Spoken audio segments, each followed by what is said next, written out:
Hey, Ziki. Hey, area boys are back. I hope y'all got five on it because today we giving y'all the top five training camp battles. Which team, by colors alone, is identifiable around the world? Which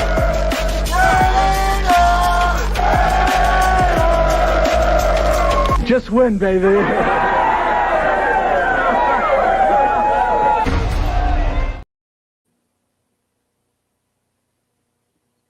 What up? What up? What up? Here we go. Here we go. Apparently, it's all me today, and that's all good. That's the way our boy likes it. For those who are joining us, Venti, I see you already up in here. Welcome, welcome, welcome. Anybody else joining us today? We got a great show for you. Pretty simple one today, actually. Pretty simple one. Top five camp battles to watch for. Top five. That's all we're doing. Only five. But as you will probably see in this show, the Raiders are in an interesting position because they are not as far off as some people say we are, but we're not also as close as some people say we are. So we think so. Really, this season is going to be how far away exactly are the Raiders from kicking Kansas City Chiefs ass all over the place? That's the real question, right? That's what everybody really wants to know. So what this top five is going to do is this will be the top five most important battles that will tell us where the Raiders are as a team. So, but before that though, I mean it's Canada Day. Five. So we gotta say Happy Canada Day, even though people don't know Oh, what is Canada Canada. Day. So I'm not Canadian, but as far as I know, it's not like an Independence Day because Canada didn't need that, but it's like your day. Yeah. Yeah. Happy It is what it Canada. is. It is what it is. So happy Canada Day. How are you doing today, Black? How are you doing today? Give us some update. It's a quick Oh, update. I'm good, bro. We just one day closer to camp starting, and like I We keep are. telling y'all about these goosebumps, they not fake. I'm telling you, they real. Yeah. So the more and more we get into it, the more and more I see the content creators are coming out. They're not coming all the way out yet, but I'm really, really excited because I'm starting to see a little bit more. And the one thing that I really, really am juiced about, this is a selfish thing when Mm. we first started, like in the off season, and everybody was talking about Mendoza was going to start, and it was a quarterback competition. Mm-hmm, We mm-hmm. there's a thing they call polymath or poly something where they do this, where they talk about who. It's like a collective thing where they talk about who's going to be like the number one quarterback, who's going to start, and so Right, they right, have right. this graph, and the graph shows what the nation is thinking and what they're voting on. And finally, you guys are starting to get it. It's not a competition because Kirk Cousins is going to start game one. A lot of people are saying, "How do you know that? How do you know that?" And I'm like, "Because they essentially just told us, and you can see how they're moving." So Right, I'm right. excited that people are starting to come around to what's going on because I don't want the divide to start the season. I want us to be as collective as possible because, like you said, Mm. we need to see how far we are and how close we are, and this is the year to do it. Okay, well, hopefully that gives us a clue, or maybe not a clue, to your top five. So Mhm. I mean, my top five is ready and set. For those who actually want to see what my top five is, I posted it's on my channel right now from yesterday's stream. So the top five is there. But what this episode is, we're gonna essentially just talk about each other's top five, tear it apart. When like your friend gives you, they're writing an essay. They're like, "Oh, can you proofread this for me?" And Right. you get that smirk on your face. You're just like, "Yeah, I can proofread this for you." And what you're thinking is, "I got a bunch of red pens. I'm about to tear your shit up." Right. that's what this is.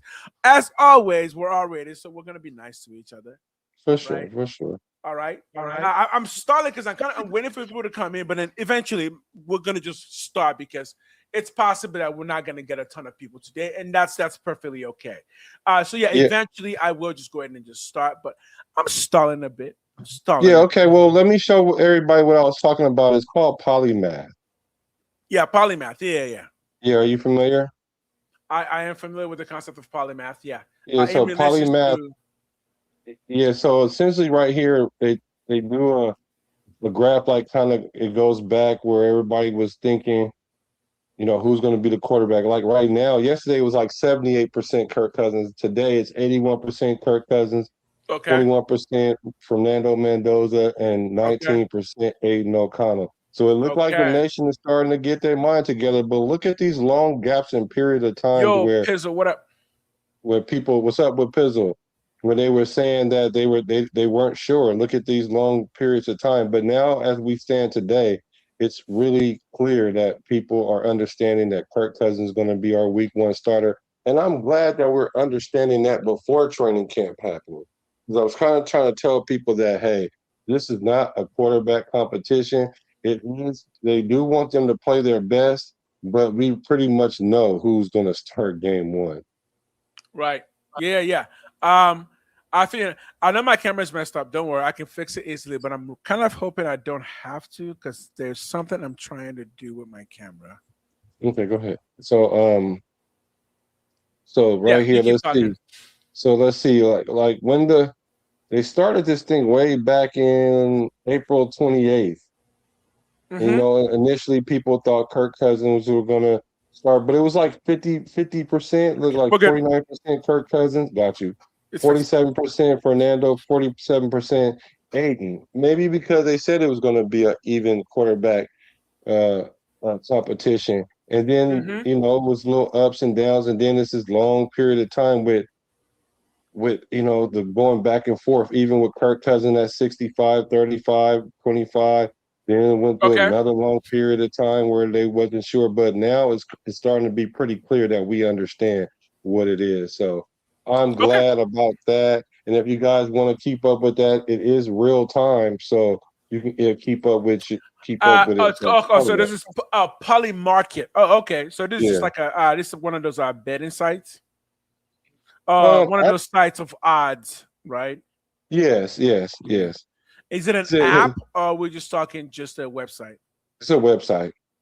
All So right. you can just type in polymath and then it'll pop up. Well, if anyone from Poly Market is listening, if you want to give us Well, a I keep saying sponsorship, that'd be polymath, great. polymarket. Thank you. Yeah, so polymath is a thing. That's why I got a bit Yes. confused. Polymarket Yeah. is playing off of that concept. Got it. Right. And I kept Um, thinking the polymath part because I'm thinking of the polymath, so I'm well, if sorry about anyone that. knows how to get a sponsorship with them, let us know. But they are Right? basically a website that focuses on trends and likelihoods of a particular event. So right now they've got a soccer thing happening, France versus Argentina, who's likely to win. Make your bets, that type of thing. Okay, cool. Right. We're okay with that. I am okay with betting sponsorships because the NFL is okay with that. If people didn't know, there was a time when the NFL was not about that gambling life. It definitely wasn't. It was a fight to get the NFL to be on board with that. So yeah, if the NFL is on board with that, I am definitely on board with that. All right, ladies and gentlemen, with a few more people still probably coming in, let's go ahead and let's just jump into it. All right. Top 5. We're gonna start from number 5 and go all the way up to number 4. Maybe spend 5 minutes on each topic. Don't really know how long this will take. We're gonna go one after each other. You kind of already know my number 5, so I'm just gonna jump right to you. What is your number 5? Because I want to tear this thing apart. Okay. My number 5, like the least concerned. So we're going from least to most concerned, right? Sure. Or is that the way you did, or the most important? I did most important. Okay, well, let's start with the most number important. 1 is your most important camp battle. Okay, my number 1 camp battle isn't so much with another person, but it's Tucker, Naylor, Jay Bash, Dante So this is your number Thornton. 5 list, right? This is your number 5 list. Okay. Yeah.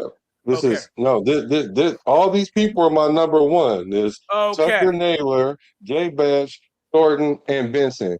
It's them against the world. Because we need the running back. I mean, we need the wide receiver room to prove themselves. Like a lot of us think that there may be like a C average group and we don't have a number one. Our best receivers got 700 yards. We have a lot to prove. A lot of Mm-hmm. people are saying, "Hey, let's see what we have," and so we have to see what we have in camp, starting in camp, because we have no idea how this wide receiver core going to work.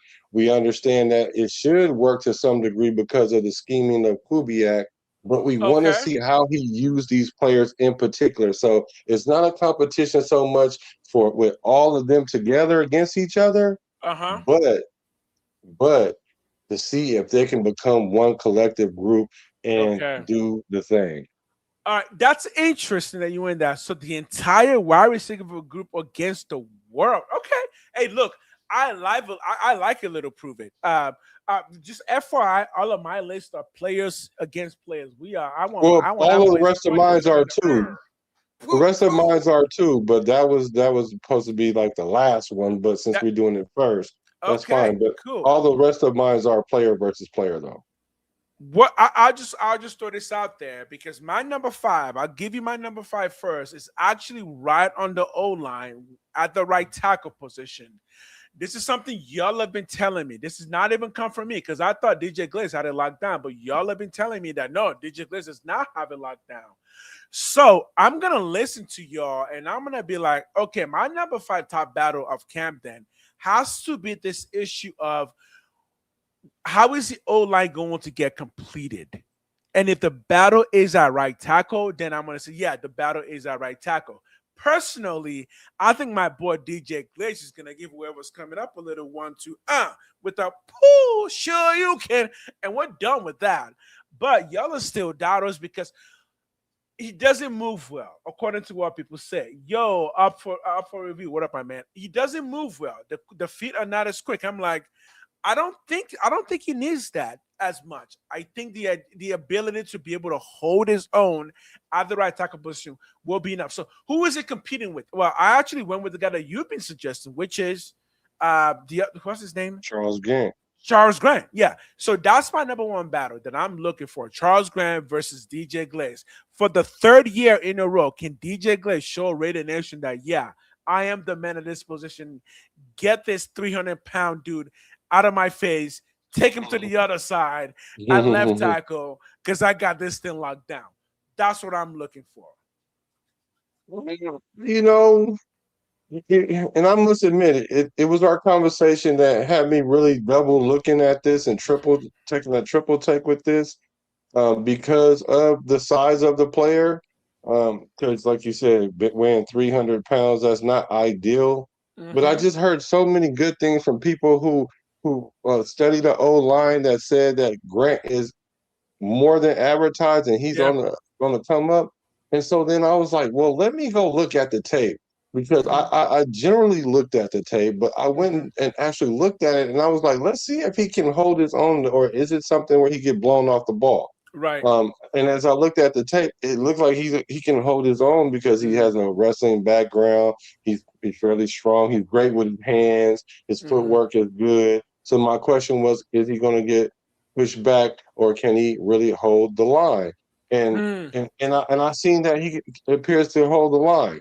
Now, as far as DJ Glaze, like you said, this is his 3rd year. It's kind of hard to take a person out of their position once they've kind of anchored themselves in there. But Mm-hmm. the thing about DJ Glaze is he never really has been um, tested those 2 years that he's been starting. So this is the first camp where there's actually somebody in there that can give him a run for his money or at least approach him about his Right. position. Right. So it's Look. funny because my number 4 is the Mm-hmm. same as your number 5, so we can blend it all together. Oh, okay. So before we do that, give me one quick second. First of all, up for review. There is no debate between T.O., Jerry Rice, and Mars. If anyone's told you that, get them out here. There's no debate. Those aren't even the Mhm. same kind of players. Are you kidding me? What? What are we talking about? T.O. and Jerry Rice and Randy Moss are complete opposite of receiver on the spectrum. They're not even close to each other. Now, if you want to compare them to other types of receivers, we can do that all day. We'll get multi-dot questions. So you don't be coming up in here trying to start some debate. We're going to get multi-dot question right there, Mr. Review. Thanks for coming in. So you're telling me that your next group is the same group that I have as my number 5. Okay. Yes. Yeah. So that's the next thing that I'm going to look besides the wide receiver group is going to be that right tackle position because because that position is going to dictate a lot. Because let's say hypothetically, if Grant does come and take that spot, then what do we do with Glaze? We're taking a proven starter, a starter that played the only lineman that played all the games last year. Granted, however, he still was in the trenches the whole time, and that means a lot to me. And I wouldn't want to take a player like that and take him off the board. Maybe we can shuffle him around, and then if we do that, that would cause other line positions battles to open up because now what do you do with JPJ? He's already kind of like penciled in as the right guard. Okay, but if I'm gonna cut you off right there, brother. I'm gonna cut you off right there. You know you're going too far against my boy here. So let me just ask you this question, and this is for Raider Nation 2 Nation. I'm looking at you. For those of you who don't like my boy DJ Glaze, I'm looking at you. So here's the question: does the fact that Clint Kubiak utilizes 12 and 13 personnel, which does have more people coming after the tackle, does that make you feel a little bit better about what you believe to be his weaknesses with his feet? To be honest, I think it's his job to lose.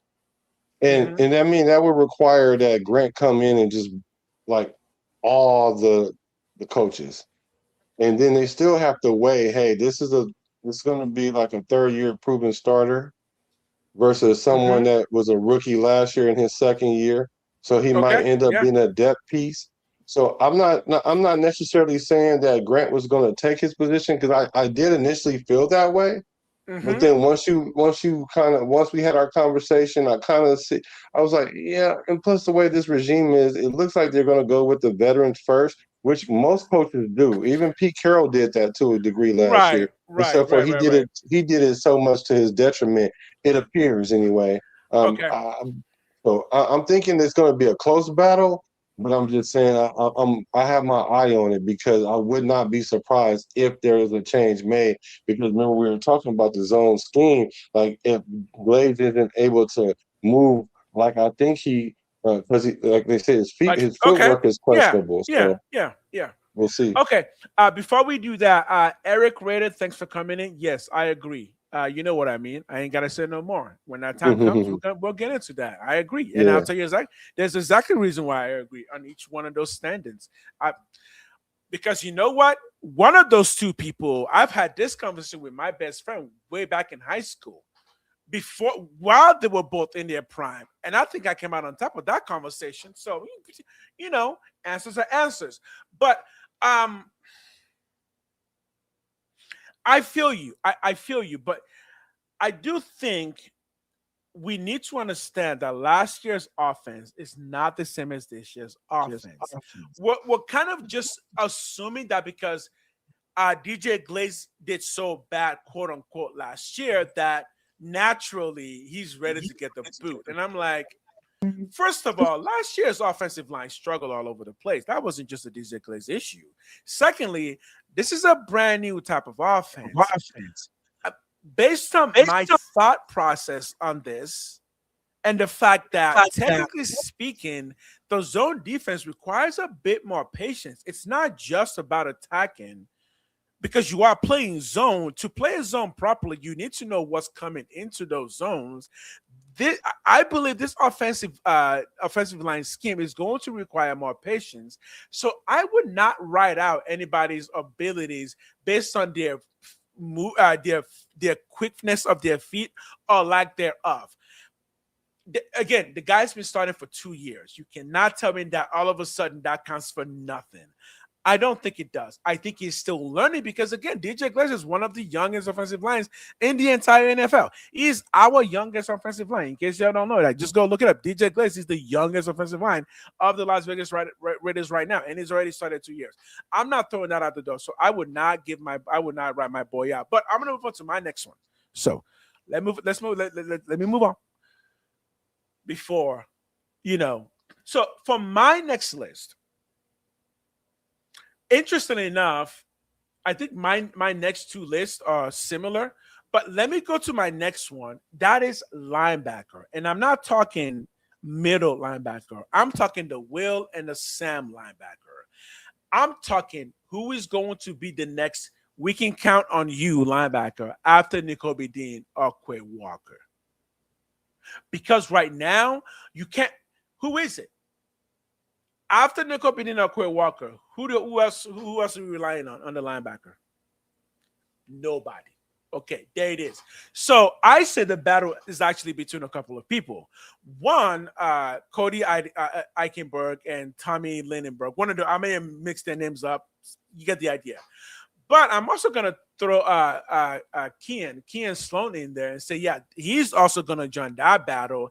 And I'm also going to throw Malcolm Koonce in there and be like, you know what? In a 3-4 Malcolm Koonce, guess what? You may thrive in a 3-4. And I would not put that beyond, what's his name again? Leonard? Coach Robbie Leonard. Robbie Leonard. You got it. I would not put that above him to have considered that concept that, yeah, someone like a Malcolm Koonce may work much better coming from a standing up position, or even if it's sitting down, but coming from a much wider angle than a normal 4-3. That due to our personnel being the way that it is, if we can just kind of shift the formation just a bit, we might loosen up what people are able to do and where they're able to line up. So I say there are 4 people right now competing for that Will and Sam linebacker. And I think it makes sense because there's plenty of defensive linemen that we already have. So, thoughts on that? I don't know. I think we're just up a creek with no paddle. Because I think our linebacking core is already going to be suspect, like, to me. And so, and it's not because so much of the injury thing, it's because we don't have the depth. Okay. And that's the problem. Okay, so I don't want you to run away with that concept of not having depth, because that is the point. Like, the depth is the competition. So who do you think is going to emerge out of that group as the leader outside of Dean and Quay Walker? Okay, got you. Yeah. Well, one of those Bergs is a special teams player, and the other one has played linebacker. Okay. So whichever one that's always on special teams, he's going to stay on special teams. And whoever the other Eichenberg or the Berg that wasn't one playing of those special two teams that had, and he'll be the one that come out on top. And I would like to see him get some rotational play, because the thing about it is you don't know what you have in a player until the real game is going on and the lights is on and the real bullets are flying. So I would like to see him get some reps in game action. There is some linebackers that's on our roster that's in the camp. I don't know who they are. I'm not about to look them up. Well, I looked earlier and I didn't recognize a couple of them. Let me throw in a question at you real quick. Can I throw in a question at you in the midst of this? I'm just going to ask you a quick question. You don't seem, and this is the question, you don't seem enthused about our linebacker group at all. I'm not. Okay. I'm not. Okay, so you're pretty nervous about it. I'm not nervous about it. I'm just apprehensive because if we were going to go for a 3-4 defense, which is predicated on our linebacker play, I know that we're playing with the rent money. We're in the casino with the rent money, because because if we lose it, we're gonna walk out with that buck face. You ever had that buck face when you were shooting dice and then you lose all your money and you got that look on your face because you got bucked? That's how we gonna look if even one of our linebackers get hurt and we relying on our debt. So I'm like, well, there goes our defense for the year, pretty much. I feel you. But But you did say something about we can switch to a 4-3, which would be helpful. Right, But I'm right. just saying that's just go. That's like going from the crap table to the slot machine. Now we trying to any kind of thing to try to win. So Well, I'm I'm just just thinking I'm kind of going to stop you apprehensive. there right there. I'm just thinking I'm going to stop you right there because you're depressing the fans. My goodness. Nothing you just said had hope. You were just like, there is no hope. It is No, I'm done. not. It is pandemonium. All right. So let's your boy bring in a different kind of energy. I get what you're saying. I get it. But I also don't put it past a coach to already know the things that we already know and to invest in those things. And I think one of those Bergs is going to come out of this as a potential leader in the off-ball positions there. But again, when you look at the positions that we have in some of those sizes, even though looking at size is not really a thing that a lot of fans do, just know that a lot of coaches do things like that. And I'm telling you, having a someone like Malcolm Coons who's 240 might be a good incentive for Rob Leonard. Oh man, I'll get it one day to say, hey, what if we switch this position around a bit? That gives us more flexibility on where our players are coming from. And we've said this before. The 3-4 is particularly meant to address the linebackers and what you're able to do with them. And you would not really switch to a 3-4 unless you have the kind of linebacker core that's pretty hybrid. The biggest thing about playing Will or Sam is actually your speed and the ability to get across the other field, right? Because the Will and the Sam are generally going to be so far away from the ball, because most of the game, the football is going to go either the right side or the left side and also the middle. But again, you get the idea that if you're going, the ball will mostly go against one side of the Will or the Sam. So a lot of speed is required to get there. And right now, when I look at our linebacker core, I think we got a lot of speed on it. You know what I'm saying? Yeah, I think we do have the speed there. Yeah. We do, and I think we're gonna look good at that linebacker position early on. Okay. I do. Early on. I'm not So totally you're talking like no adverse. depth. Okay. Yeah. So you're saying we just have no depth. Yeah.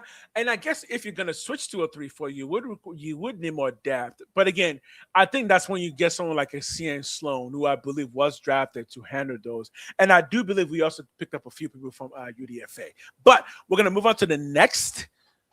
Yeah, we can move on. I just have one quick question though, because like we run a 3-4, like we barely got 4 linebackers. So that's what I'm saying. Like that's what concerns me, because in a 3-4 you need 4 linebackers. Right. It's true enough. You can probably use Kuntz in that situation, but the reason why we have Kuntz is to get to the quarterback. Here's what I said to the linebackers, and I've hinted at it before. I think when you look at our roster, especially the 230 something to 245 size group, I think you realize, oh, wait a minute, we actually may have more linebacker prototypes than we've been thinking about. Again, Malcolm Coons in the 3-4 makes a really good Will or Sam linebacker. He's only like 6'3". He's not too tall, so he doesn't play middle linebacker. Again, if we're theory crafting, how do you turn a franchise around? Part of that is looking at your looking at your player base and saying, look, Malcolm Coons is good at rushing, but it's been injured too much for us to kind of really utilize him. What happens when we make him come from a different part of the field, maybe a little bit wider out? Can we alleviate some of those injury potentials or some of the fights that he has to do just so he can get to the quarterback? And if you're not blitzing him, he's got enough speed to pull back in coverage. You may have to teach him how to do some of that because he hasn't done it in a while, but he also has enough speed to get across the field. I think that's the logic of trying to build that linebacker core. And then you kind of just you anchor that down with 2 veterans who are natural linebackers who know what they're doing and have been proven both in college and the NFL to mentor the rest. I think that's the logic there. Yeah, and just to clear it up, it's Cody Lindenberg. He's the special team player. Yeah. And Tommy Eichenberg is the linebacker that plays. And when you look at Tommy, Tommy looks like He can be something. He Yeah. looks the part. I'm just gonna say that he looks the part, right? Yes. Yes. Okay. Uh, So my next one. So my Yo, next. Silver and Black Lounge, what up, my man? Give me a second. Let's say just two more people. If anybody else wants to comment on anything we're saying, I know there's a couple of you in here. As you come in, please keep commenting. Ask questions. We will answer your question. Max returns but a wrinkle in the. No, that is not a wrinkle. That is not a wrinkle. That is not a wrinkle. Okay. It's a wrinkle. All right, brother. Give me a third. Give me a third. Okay, my third. We're going back to the trenches. Back to the trenches. I am too, It's actually. Spencer Burford and Caleb Rogers. I'm going with the Burford because when we picked Burford, it was a solid pick at the time because we didn't have any linemen, so we knew we needed to fix the trenches, and so a veteran that we can pick up that knew the scheme, and so at the least that we could go with him and start with him. But I'm hearing Caleb Rogers is trending up so much. They were comparing him to JPJ, which I thought was ludicrous. But can challenge for that left guard position against your audio is Burford. messing up, but it's okay. We can still kind of hear, but it's peaking. Yeah, it just started doing it. But I think that Caleb Rogers is going to be Okay. up for it. Okay, well, while you figure that out, I'm going to throw another one because my next one is also in the trenches, and we're also going in the same position. But here's where I started that conversation. You ready for this? Well, why are we starting at Spencer Burford? I'm actually starting that conversation at Jordan Meredith because it's technically Jordan Meredith's jobs to lose. Now, if you're suggesting that Jordan Meredith has already lost that job, fine, that's a conversation in itself. But I think the camp battle is specifically that left guard battle. But I think the battle is between Burford, Meredith, and Rogers. And in some cases, the only reason I don't put Trey Zune on that list is because he's a rookie. So my logic with Trey Zune is he's a rookie. He's not going to get more burned than a second year pro in that position, unless he really is the second coming of the next great guard. But the battle that's between Jordan Meredith, Burford, and Charles Rogers and Caleb Rogers, and I would not throw Jordan Meredith out of that position quite yet, because Logic Man, remember, he is naturally a guard. He played the center position last year because he was the best person for that position, but he is a guard, and he is a several year veteran who's been in the league for a long time. So I would not throw him out of that. Thoughts on that? Well, I agree. Like what they say. Yo, what up, Natty? What they say. Experience is important. Mm-hmm. Hold on, y'all. Experience is important, and so with the experience, it's harder to fool you, and you know what to do. And Caleb Rogers, he has to prove a lot in order to take that position because he didn't do particularly well last year, but that was a limited role. And we're going to see how that is in camp. And that's why I have my eye on him in camp, because if he can make a jump, I think that left guard position is up for grabs. Because like you said, it should be Meredith's to lose because he did that line of favor by going to center, a favor, so to speak, because he knew the scheme a little bit better than JPJ allegedly. And so now he should have been able to go back to guard, but it seems like they've already kind of, wiped him out of that position. So it's a who's at that position, I think. So you think Meredith is pretty much out of that position already? I don't know. I won't count him out. I won't count him. I won't count him out. At his age of 28, he can still have a very good, even potentially 8 years NFL career as a backup. And Jordan Meredith is the kind of person where you actually do want to have him as a backup because he does cover at least two really critical positions. Even if he's not the best at them, Jordan Meredith is the backup for Linderbaum. I know some people don't like that, but it's like, wait, what are you talking about? He played center last year. I Guys, don't think so. I don't I'm think so in this okay. regime. In Here's the this question. regime, I don't think Oh, because we've okay. seen what Jordan Meredith did at center, and he didn't play well at center at all. And As a JPJ, backup, you don't think he's good enough as a backup? no, because JP. Well, Wow. see, the thing about it is, it's going to be tough because I think JPJ is a better center. Although I wouldn't necessarily have him play center, but if something, God forbid, knock on wood, if you with me, if something was to happen to Linderbaum, You would prefer I JPJ. think JPJ would be the guy to put there. And not to mention, I don't know if you guys have paid attention, but they've changed JPJ's position on the website from just guard to guard and center, like it should have been the whole time. Okay. Here's the question though. Do you think that JPJ understands how to read defenses pre-snap enough to take over for somebody like it? Absolutely. I'm asking you. You're Absolutely. the JPJ fan. All right. All I see is a kid who runs into everything and gets injured. That's all I see. I can show you clips, and I'm just like, yo, JPJ, dude, you didn't have to jump, bro. You didn't. Why are you not trying to do a somersault on the football field, brother? Yeah. JPJ, stop it. Stop it. I'd rather you do that. I'd rather you do that than I'd rather you do that than act like that you helping combo block somebody while your man run through the hole and you try to put your hand on him as he run by. I'd rather have But my lineman. I'd here's rather my have my lineman do a front flip trying to kill somebody than avoid here's my the contradiction. block. Here's my contradiction for that. But y'all keep saying that the problem of the O-line was Brandon Carroll's son. So why do you blame Jordan Meredith so much for being so confused? The entire Well, Chip he's Kelly supposed was to be the confused. smart guy. He's Chip supposed to be Kelly the smart guy in But the if Chip room. Kelly Like, was confused, what are you gonna do? that's been my argument the whole time. So I agree with you. But when you actually blocking somebody and you're getting blown off the ball, that has nothing to do with the coaches. That has Okay, everything to do with your heart. So okay. and your weight and your size and your footwork and your technique. So I think that if the head office or the coaching staff wouldn't play head games with JPJ, then you wouldn't see him crash out. Because the only time you see him crash out is when he's trying to overly prove himself. Because no different than when the center went down and JPJ dang near had to fight AP to be like, look, bro, I'm a good center. I won this award in college. I know how to play it. Either you gonna put me in here or we gonna fight. I love that. Well, I mean, I still don't think Jeff is a good center, but that's besides the point. That's besides the point, right?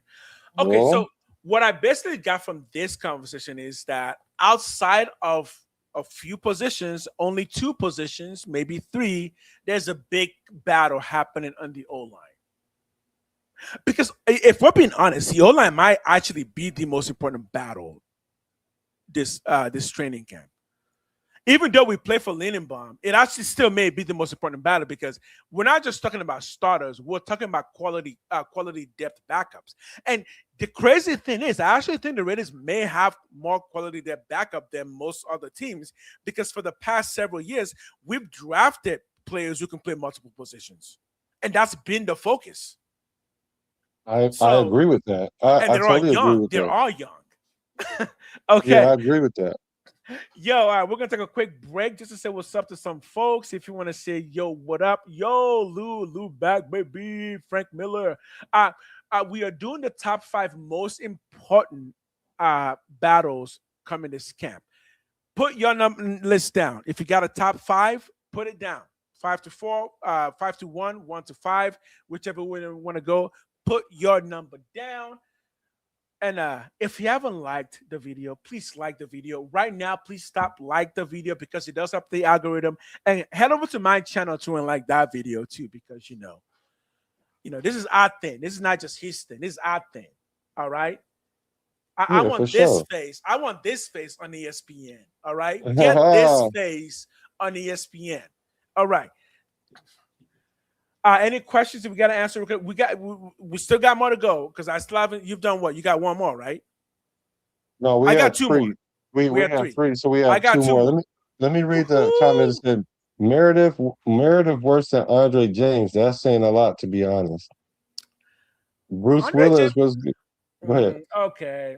Andre James. Okay. Andre James was not bad. Andre James was not bad. Guys, not every single lineman in your will be on All Pro. Most teams will have one All Pro lineman. If they're lucky, like the San Francisco 49ers, they have two. Guess what are we talking about? We're acting like we want everybody to be 90s or above. Guess because we have Lindenbaum, guess what? He's going to be the only All Pro on our offensive line. Just so y'all realize that. If we get another All Pro on our own line, we better be thanking the gods, because that's rare. So leave our big boys alone. Leave them alone. I think we're gonna have 3 All Pro, 2 to 3 All Pro. We're not having Colton Miller's gonna be All Pro. Colton Miller's never been an All Pro. I know he hasn't been been injured All too Pro. much. You guys are saying been injured too much. He only been injured like a couple of years out of his career. But lately he's been injured, so I get it. It's the recency biasness. I get it. But what I'm saying is Colton Miller is going to take a step forward.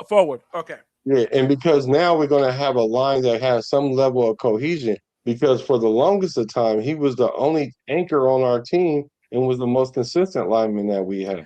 He was always shuffling everything else. So I think that now that we have 3 out of 5 linemen that's going to be like solid, that's going to make our O-line go up, and then you're going to pick all pros off of that. But, 2 out of 3, I think, is there. Okay. Osemele, Hudson, and Penn, right? That was the last great group that we had, right? Here's a question. How long did we have all those 3 players for with the team? Because there's a few things about O-line that people aren't talking about. That is, it really is hard for a team to have multiple quality O-lines for a long time. Right? No, most teams don't have that. So when you see guys who are rated like 60 something, it's like that's still bottom of the O-line group, right? In the NFL. You still with me? Are you looking at the Yeah, I hear you. Yeah. So I think if we have 2 All Pros, we'll be lucky. Now, right now, I think we could in Lindenbaum and Miller. I think we'll be lucky to get 2 All Pros. The chances of getting 3 All Pros is much harder because the more quality players you have, the more teams are going to go to the other side. So at the end of the day, if everyone in your O-line is good, teams are just going to attack the person who was the least good. So yeah, but if you can get 2, 3, 1 All Pro and 2 good quality, that's generally all you need for a good O-line. So again, DJ Glaze, he gave up 10 sacks. Yeah, understood, but his partner wasn't there the entire season, and there's a lot to be said for being good enough in the NFL with a great player. And now we have that great player in Lindenbaum. So, oh yeah, I forgot DJ Glaze gave up all them sacks last year, but I don't want to hold it all against him because we did have some discrepancies on the whole. Oh, Lou, yeah, we're not getting into this again, Lou. Yeah, that ain't happening. Who you got next? Who I got next? So my next 2, my 2 and 1 are gonna obviously they're gonna be skill positions. My number 2 is the wide receiver, and here's how I did that. I'm not so much worried about who's going to be the X receiver. I think the actual battle of wide receiver to me is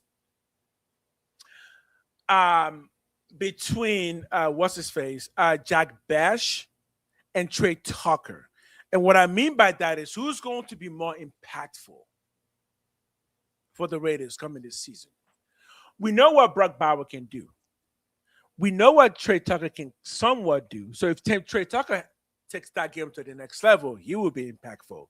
We saw what Jack Bash did last year. It wasn't great.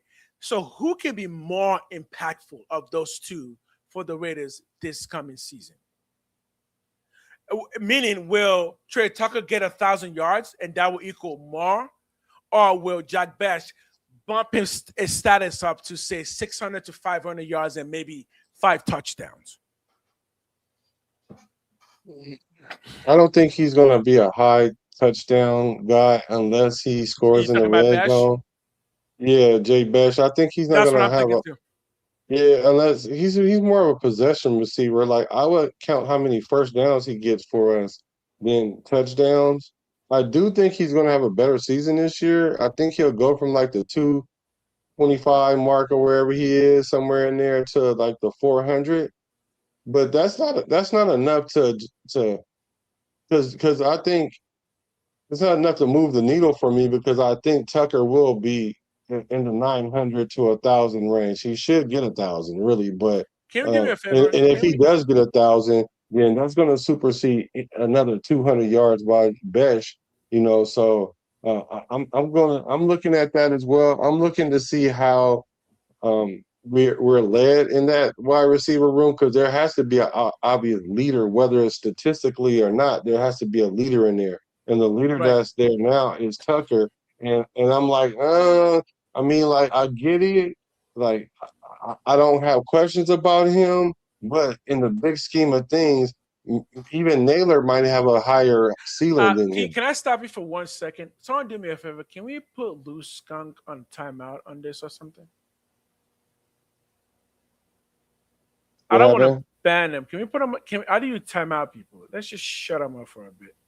Okay, I got you. I think he's got dogs to go walk. Yeah, just go walk those dogs. Then I'm gonna let you. Then I'm gonna let you continue.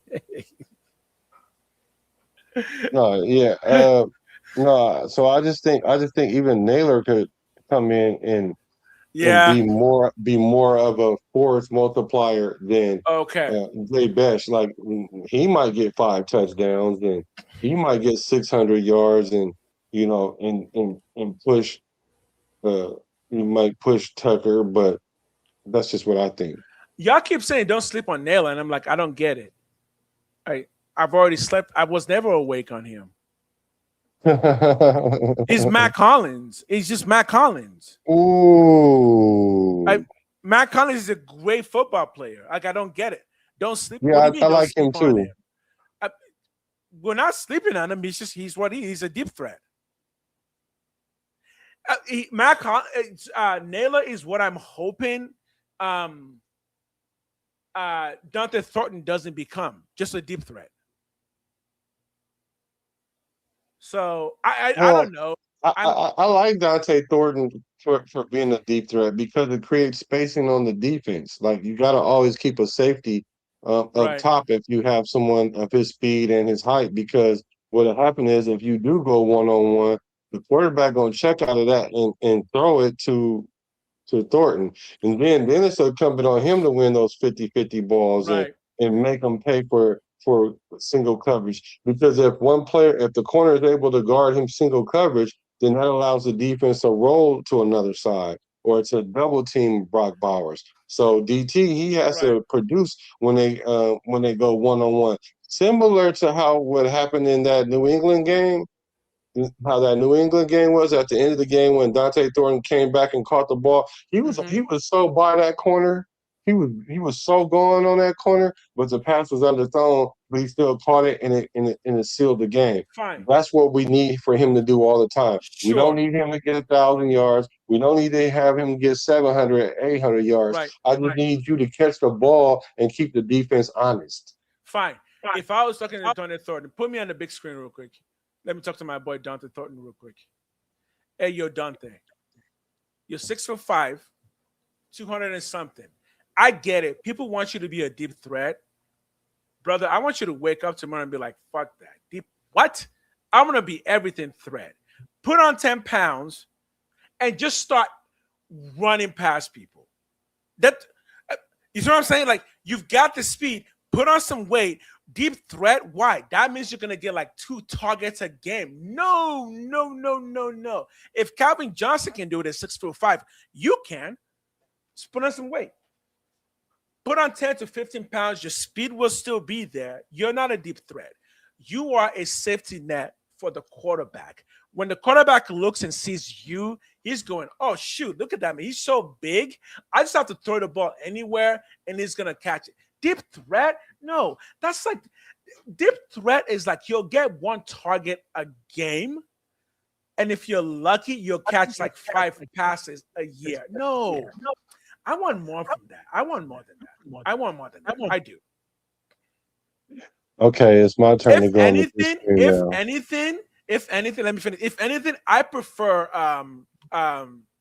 Malik Benson being the deep threat because deep threat for him means post and corners. Go ahead.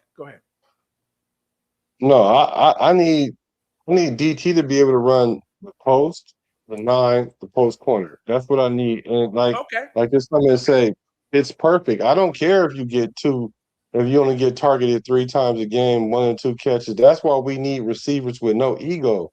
Because the way this offense is predicated is on spacing and timing. Spacing and timing. So we need him to run up and down the field, and you can get better because technically he started last year.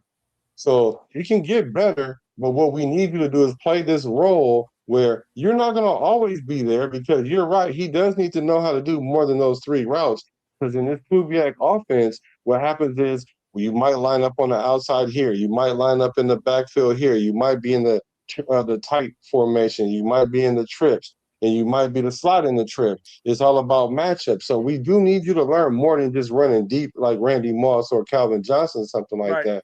But for the time being, until we find out what your strength is, what your superpower is, then we're going to need you to at least create the spacing because we Malik Benson. And I really think Malik Benson is going to come in, but I think it's going to take him a little time to acclimate to the game too. And I think he has real game speed. He's quick, but I think a player like him is faster on game day. And like you said, if Dante Thornton cannot produce the way we need him to at minimum, we can throw Benson out there to run up and down the field to keep the defense honest and throw him the ball more than 4 targets a game. We can target him a little bit more because he runs the full route tree. He just needs to clean up his routes.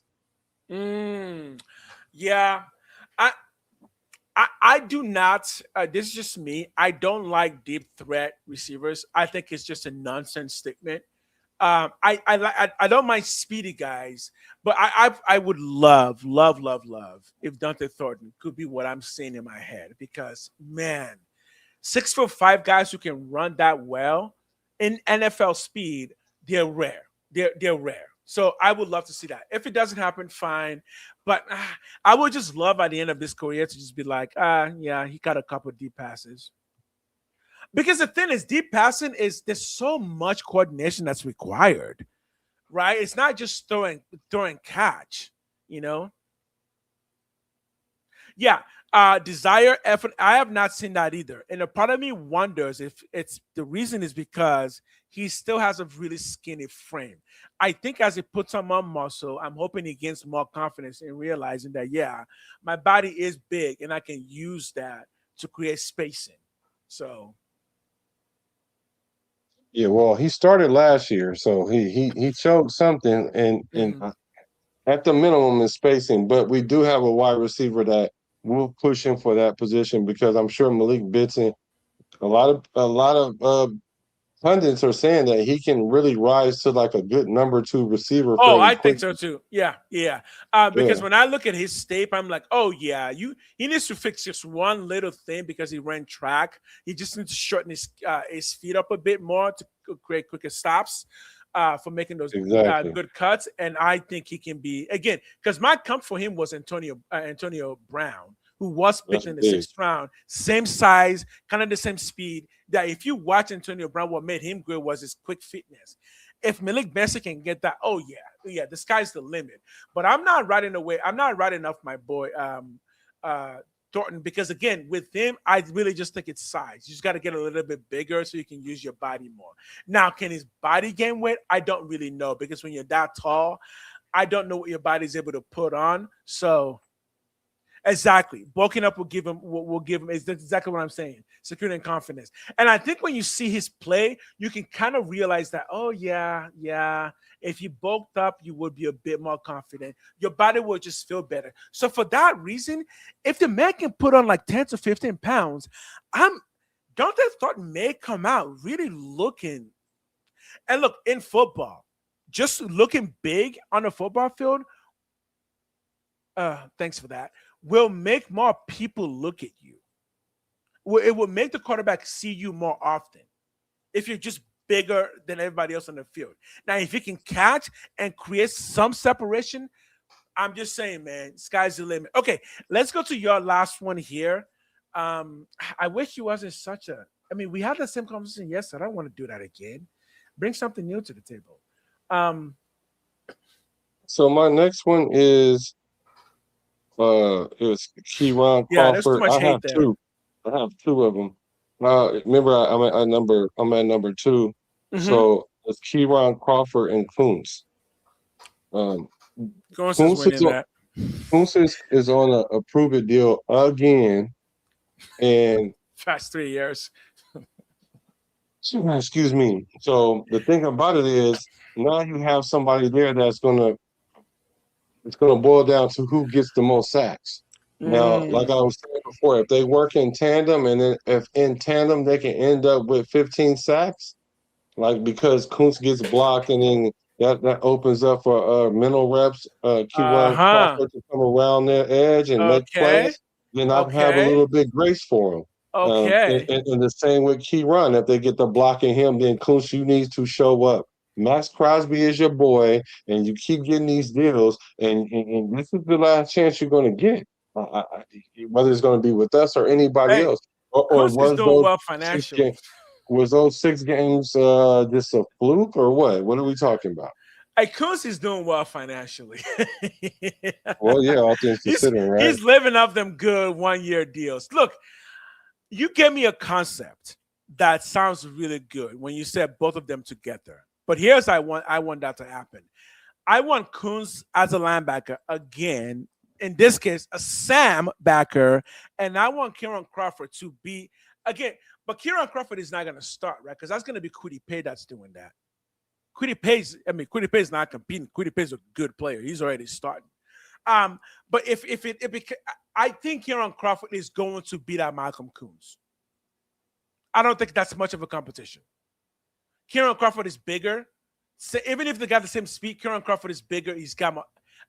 Again, you know my thoughts on Kuntz. You guys might think I'm hating, but I'm like, yeah, we keep giving him this 1-year deal. I want somebody else to give him a 1-year deal. I don't want to keep giving him one. Because his 1-year deals are fully guaranteed, man. How much fully guaranteed money has he gotten in the past 3 years from the Raiders? Ooh. He got 2. Let's look at this. Webb has come in with a hot take. He said, I will go out on a limb. Crawford leads the team in sacks this year. That. So how many ice cubes do you give that first before you go ahead? 5 means really cold, right? Is 5 good? 4 means to chill it all the way down. 1 means it's hot, but it just needs to cool down a little bit. So 4 is too hot. We need to cool it all the way down. No. Let's get a big giant bucket of ice from the ocean, from the Arctic, and dump it on that boy. You are way too chill. You need to chill out. You chill out. No. No. You know why? Kwity Paye is your starter. Keyron Crawford is not starting over Kwity Paye. If you don't believe me, go watch Kwity Paye's tape. The man knows football. Unless you're saying Keyron Crawford is going to start over Max Crosby, then that's a whole nother conversation there. But I'm telling you right now, Keyron Crawford is not starting over Kwity Paye. Kwity Paye is a very good football player. Well, my brother Webb, I'm trying to see what you're talking about. I'm going to give that 1 ice cube. Whether he's starting or not, it doesn't really matter because I know Kwity Paye is not going to lead the team in sacks.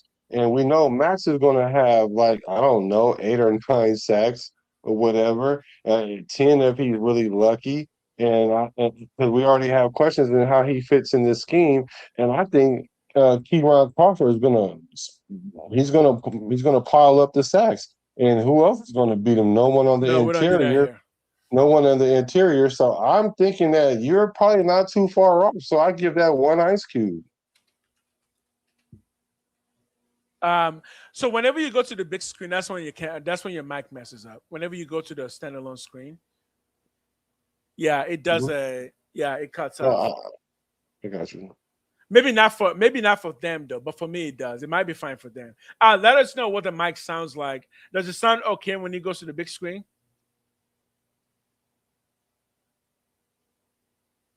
Um, hmm. I really like honestly, y'all really think Keon Crawford is going to start year one and lead the team in sacks? Because if that's the case, then we got a potential Hall of Fame on our hands. I mean, it's been done before. Speaking of, it's been done before. What's his name? Who just died? One of my favorite edge of all time. What's his name from the Niners? Arden Smith, who also played for us. I mean, he did something like that in his first year as a rookie, just broke all the records. But Keon Crawford didn't start playing football till senior year in high school. I don't think the technique is there. What they say, don't sweat the technique, man. Okay. Okay. Look, if that happens, I'm happy with that. But trust me, especially in a 3-4 defense, I think Kwity Paye Lim. I think Kwity Paye will be the sack leader for the team. Yeah. So what do you guys think in the chat? Do you think that's and it's not Chucky heads? I don't know. What is that? Like, what's that? That's Mitchell Chuck, Rentz? it was his old thing. It Chucky was the head? one Yeah, I before mean, he started doing whatever. the new thing. Chucky ain't here no more, so that's already Yeah, antiquated. Chucky So definitely ain't we're here no doing more. ice cubes over here. Ice cubes. You feel me? So what do you guys Who think? Is is that the so? Ice Cube is the leader of the Black Hole Society, right? He's still the president of the Black Hole Society. I don't know, self-appointed, but anyway. Don't Because one like him either. because we forgot he said stop giving juice to the Raiders because Al Davis never paid us. Like, why would Al Davis pay you when they was already big before? They're bigger than NWA, sir. So I don't even know why you even went there. But what do you guys give Webb's take? Do you think we need to cool it all the way down with 4 ice cubes? Do you think it's halfway possible 2 ice cubes? Or maybe just Okay, one like me. So let put me it in the address chat. a point. Let me address a point here. Somebody says starting or not, Weber. I'm gonna address this point, Weber. Down action, third down, because that's where the sacks is. That's what I don't want for Crawford, though, man. That's what I don't want for him to be a third down like sack person. I don't want that. Yeah, I don't want that. That's Yannick Ngakoue. I don't want that. So that's my thing. That like the idea, like if you just want him to get sacks, I think he can do that, but that just makes him a one-dimensional edge. I want him to stop the run. I want him to get. I want him to be Will Anderson Jr. That's what I'm hoping he becomes. Well, give it some time. Because, like you just said, like he just really starting to pick up the game. So Right. let's learn how to do one thing well. Like, yes, we will need you to be in coverage. I agree. We need you to be multifaceted, but we don't need Okay. you. What's the one thing that you do well? Like when, like Coach Robbie says, like when we put you on the field, do that one thing that we know that you do, and do that at 100 miles an hour. Do that well. So then Okay. that way, when I we see what put you you're saying. in, we know what we're putting you in for. And I think the reason why we got Keyron Crawford was to go ahead and put pressure on that quarterback because he come around the corner like his hair on fire. So now maybe next year he'll develop a little bit more so that way we can drop him into coverage because he Right. could be that outside linebacker, that will linebacker, or even the Sam linebacker Right.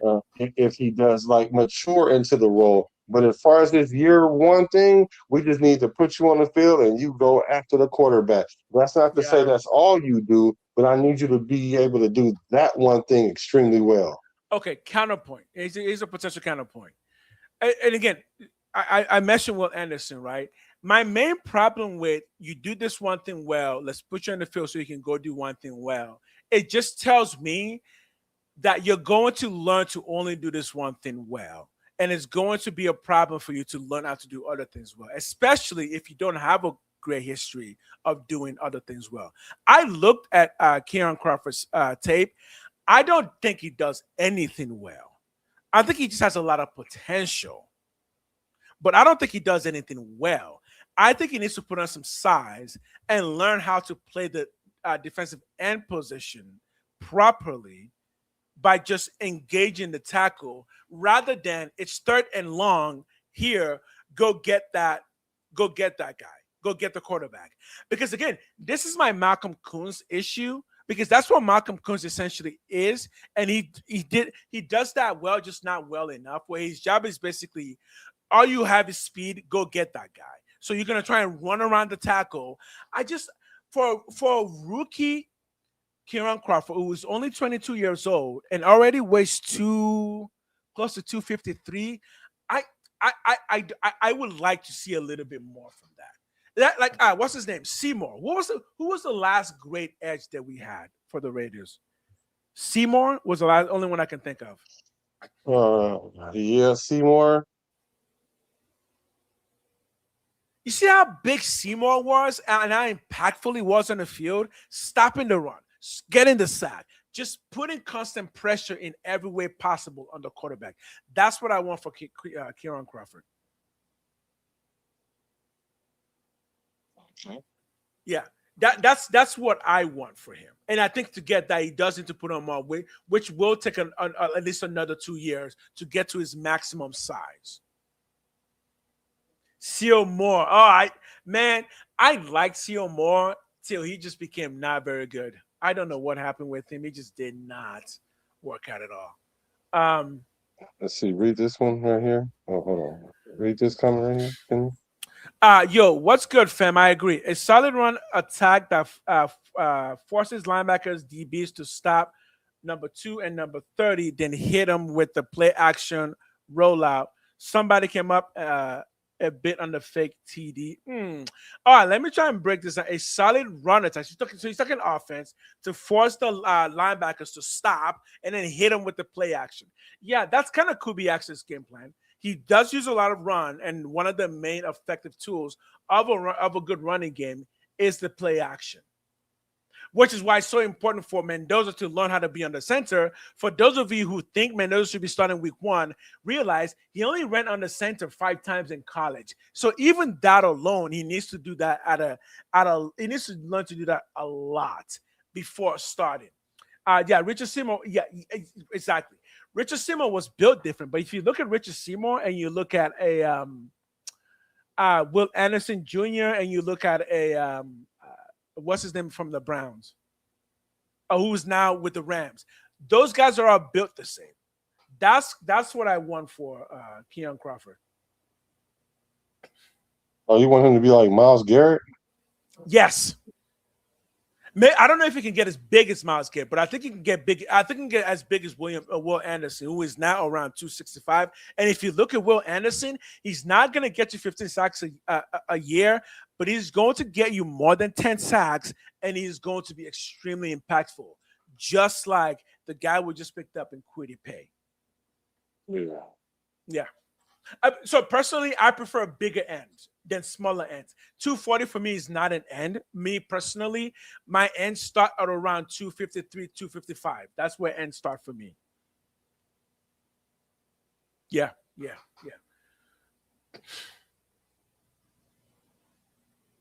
Bruce Willis says, but his mentality on the field was just different. He was an old school style player. He just didn't give a F. Yeah, Richard Seymour is pretty much built like a Myles Garrett, where they're big enough to like make him a defensive tackle, but they have so much burst, you put him on end and just destroy the tackle. If you look at Myles Garrett, you can see why he's just unstoppable. He's so big, and with just enough burst, the guy's just, you can't stop the guy. Right? So you still got another one, right? Yeah. Yeah, you got one more, and I have one more. Go ahead. My last one is we're going straight to the DBs, and I'm not going number 1 DB because I'm pretty sure that's Eric Stokes. My main battle this year, the number 1 battle for me, is who is going to be the second defensive end between Darian Stokes. What's his name? Darian Porter, Jermon McCoy, or Ezekiah Massis. And here's how I break that down. It should be Jermon McCoy de facto, but his knee may not allow him to play this year. So that means the camp battle is really between Darian Porter, the second-year pro, and Ezekiah Massis. But if you watch Ezekiah Massis' college plays, the man just comes down with interceptions. And I think when it comes down to it, especially as a second as a second off ball, there's not really off ball cornerbacks, but as a second non-primary cornerback, getting interceptions is going to be the number one reason why you start over somebody. And Darian Porter last year didn't come down with any. And I know many people in Raider Nation already think that Darian Porter is not going to be good enough. And I'm telling you, keep an eye on Ezekiel Masses. His ability to get takeaways is something special. Yeah, we're going to need our corners to be able to take away. And from what I understand, we're going to start playing man coverage. I definitely think that McCoy is going to be able to play this year. Definitely. If you guys want to know more about his injury, go look on my page. I did a video with Dr. Johnson, like world-renowned doctor, gave an idea of what his injury actually is, based on the information that he have. And he's saying that the Raider, we should be very excited about this because it's not something that's going to be an issue for us right now. I would like for us to bring him on slowly, though, because he has to get back into game speed because he didn't play for a full year. But if we put him in spot situations, or let's say if Masters come in and play and he has a problem tackling or whatever, or Porter or whomever, and then we put in McCoy and he showed flashes of who he is, then put him out here and let's try to get the value out of him. I mean, if there's anybody that we need to stick out there and see right now with the Mendoza treatment, it's Jermod McCoy, because he's on a what they call that when you with the sands in the hourglass. It's like he has an hourglass that's running right now. Yes, we just don't know when it's about a 6 year. Based on what I've heard, it's about a 6 year. It's like 6 years you're completely done, or 3 years and you may need another major surgery to kind of. Because here's the thing: if he's 100% good to go now, and that it may not be in the future, he becomes maybe the best cornerback that we have on the team. Period. In terms of his ability to play the position, based on the film that I saw, even in college, he was like, "Oh yeah, no, this guy knows it. He knows how to play edge." And I'm telling you right now, he is the perfect size for a corner. He's perfect. Like, he looks like he can take down a running back, which is kind of what you need for an outside edge. So he would not be a slot edge. That's not edge. A slot corner. He's a pure outside corner. I would still like to see more in that battle because I'm not giving up on Darian Porter yet, because he was also showing flashes in college, and that's why he got drafted, right? So he's still learning the position, and I think there's still something there. Yeah, no, I do understand. I do agree with what you're saying. That's going to be a tight position battle because it is wide open, and we do have a lot of corners that really, really could play that position. Like, and they're ball hawks. So that's the one thing I do like. Right. And for a team that's known for having some of the best corners in all of the NFL, we don't really have them right now. We don't have a Charles Woodson and Eric Allen. Who was the last good corner we had? Nnamdi Asomugha? Yeah. Oh, Nnamdi was good.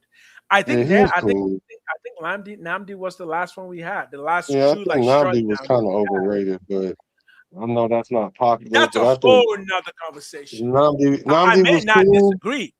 He was a system corner. He was cool, but then when he went to the Eagles, then he got exposed because he was a cover corner versus he couldn't play man a lot. So, and I think that's how you make your name as a corner, is the ability to play man. Play man. Well, I can tell you right now, McCoy can play man. Yeah, right. He knows how to do that. The one person I'm not so sure is good at man is actually Darian Porter, because again, I didn't see a lot of using of his bodies to take away those gaps from receivers. Oh, you want to see if Seymour was the biggest edge rusher out there? Mm-hmm. Okay, I'll look that up too.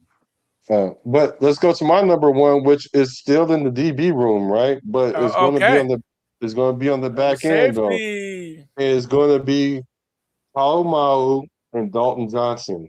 Okay. Polamalu is in his last year of his contract. I love this guy. I hope we really re-sign him this year. I actually think that Dalton Johnson, although he's not going to start this year, I think he's going to be the replacement for Polamalu. and Chin for that matter. Wait, isn't Palomar wasn't he rated the worst safety last year? I don't know. He may have been, but he was playing out of position. I'm just saying, you're talking about my boy Glaze because he's so rated so badly. Let's talk about your boy Palomar getting rated so badly. If you're going to throw somebody in the trash, hey, you a bad boy for real, huh? Your memory is long, huh? I forget nothing. I hold a grudge right here. If you can throw out that PFF, let's throw out that PFF. What does that say? Yeah, let me look at it. Yeah, let me look it up. But yeah, for sure, Paul Mao was definitely rated very low last year, but he was out of position. I'm gonna look it up as you give your response to my take. But the thing about Dalton Johnson is he can play box safety, he can play free safety, and he can play nickel, and he's more natural at it than Paul Mao. Now, the question is, Paul Mao and Jeremy Chin is kind of like the same player, and so now essentially Paul Mao's got to take a step back because he was a starter, and now that he was so solid, that's going to be a competition within itself because they both had 100 tackles last year at the safety position. But it's going to be tight for him, and I just see Dalton Johnson kind of competing for that position. Oh, so I saw this recently that I remember somebody on my stream, somebody asked me, where do I think defensive tricks are coming from? It's actually Vente. Where do I think defensive tricks are coming from, trick plays? And I said they're coming from the nickel position with the linebacker / nickel cornerback situation. Okay, so what we're finding out is that a lot of teams are starting to use what they call a big nickel. So using a safety size player, a safety to essentially play that big nickel. When you put that into this concept, I think here's what I think. I'm not sure it's as much of a battle there as we're thinking that it is. I think all of them may actually just play about the same amount of time. How's that? You know what? That's an excellent point because I've been telling people this whole time that we should not be looking at necessarily the starters, but we need to look at who thrives in what package. In what package? Because there's going to be times that we have 3 corners out there. There's going to be times where we're going to have a dime package out there. Are you going to be one of those corners, or let's not forget we got Teron Johnson back there too. So who's are going to be the best of those guys that give Robbie Leonard the ability to put packages in without there being a fall off? And it's hard to game plan for that when you don't know exactly which player is going to be in what position until the play starts or after they line up. And then you can try to make an adjustment, but it's better to have them make adjustments at the line of scrimmage than instead of from the box into the huddle and then they call the play. You know what I'm saying, to already beat it because they can see who's on the field already. And again, I think once you start considering, if you're going to think about packages where you just want more speed on the field, a lot of people are using 3 safeties, especially if you have big safeties, big box safeties.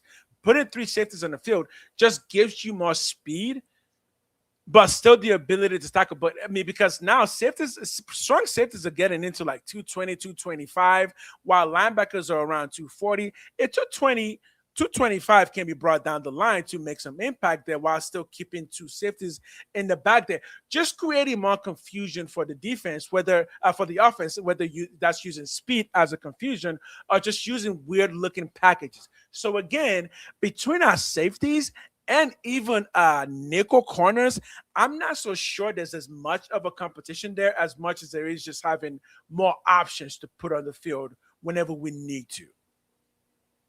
Yeah, I can hear that. So you ready for Paul Mao's PFF grade? Do you have your seatbelt on? Oh, I'm sitting.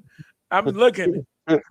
Okay, Isaiah Palomalo earned a 39.8 overall PFF grade for the 2025 season. He struggled heavily in coverage with a 30.2 grade, but fared slightly better in run defense at 66.5, which only proves that he's a box safety, y'all. I don't want you saying nothing negative about my boy DJ Glaze no more. your DJ Glaze trash talking days are done. If you gonna pull up with some Polymer and he's pulling those kind of numbers, that's all I got, man. That's all I got on that. Man. Look, there's a reason we drafted Dalton Johnson, right? There's a reason we drafted something who was friends with Stooks, and he was right there and we picked him up. Again, if we're going to be talking about what is happening in football and in those positions, having more options in the backfield there is really good, but communication is extremely important because that's how you get blown plays. You know, one thing that pissed me off that I just saw on social media a bit ago? You know what? You saw what Abrams tweeted? Jonathan Abrams? Oh, I'm like, no, not from you. Not from you. You were so bad in coverage. I'm sure even McDaniels was like, come on, dude. You can't, if you can't cover, we can't do nothing.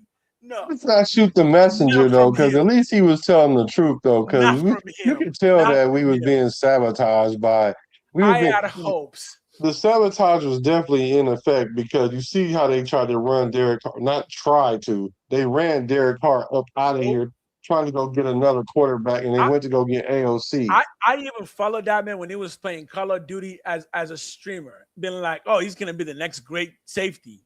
Nope. He couldn't cover. Couldn't cover for shit. No, he couldn't.